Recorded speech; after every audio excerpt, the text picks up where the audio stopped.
Hi, I'm Chris Gildon, your state senator for the 25th Legislative District, and welcome to my legislative update. Today, I want to share an update on Senate Bill 5096, which is the brand new capital gains income tax that passed the Senate on Saturday. Earlier this year, I spoke about the strategic reason this tax is being pushed, and you can review that video on my legislative webpage. So today, I'll go over the two main arguments for this income tax, and then the counter arguments.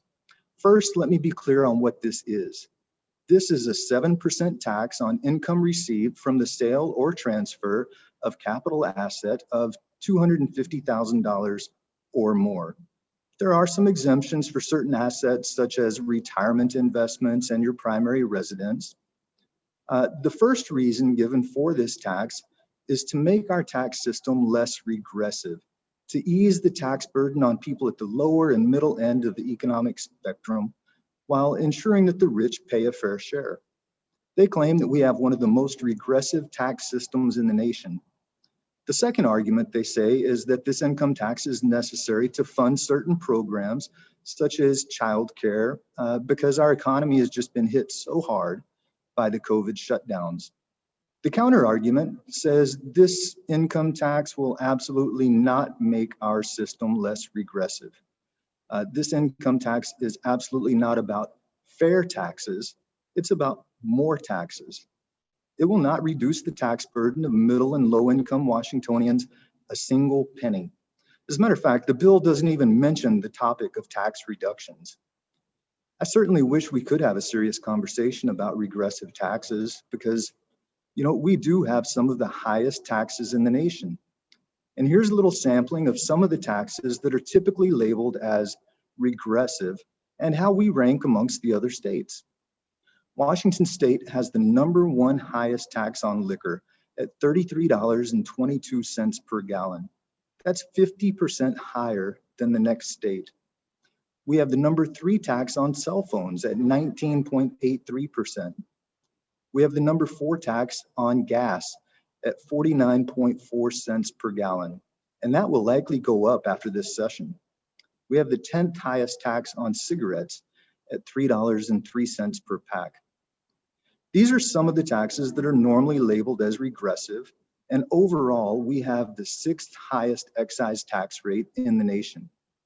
If you agree with these taxing levels or not, this new income tax doesn't even mention them. So the argument that we need this new tax to fix our regressive tax system is just null. Again, it's not about fair taxes, it's about more taxes. Their next argument claims that we need this new tax because our economy is in crisis and without it, we'll have to cut necessary services. Again, that argument's completely false. Our economy is actually doing quite well, much better than expected. As a matter of fact, the upcoming revenue forecast is expected to show that we'll have between $1 and $2 billion more than previously expected. On top of that, we'll have up to about $7 billion coming in from the federal government in various forms of COVID relief. It's basically raining money in Olympia right now. Earlier this session, my Senate Republican colleagues introduced our 2021 to 2023 operating budget proposal that didn't rely on a capital gains income tax. And this roadmap showed that lawmakers in Olympia can implement a budget without raising taxes or cutting services. Unfortunately, my colleagues across the aisle just simply don't agree with that. We offered 18 amendments during the course of the more than 4-hour debate. Only 2 of those amendments were accepted by the Democrats. They were both Democrat amendments.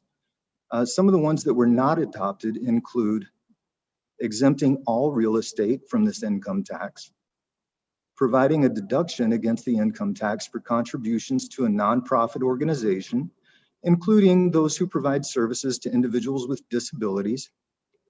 And then finally, there was an amendment specifying that this state income tax was not an authorization for cities and counties to implement one of their own. Even though the people of Washington State have rejected an income tax 10 times, the final bill narrowly passed with a 25 to 24 vote and now moves to the House of Representatives for consideration. And that's where you come in. If you want to testify on this bill in the House, check out my video on how to testify in a committee. It can be found on my legislative website. If you're not able to testify in committee, at least sign in and make it known if you're in favor of this new tax or opposed to it.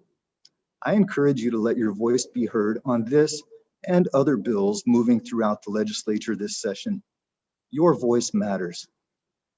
Thanks for watching. I'm Chris Gildon, and it's an honor serving you.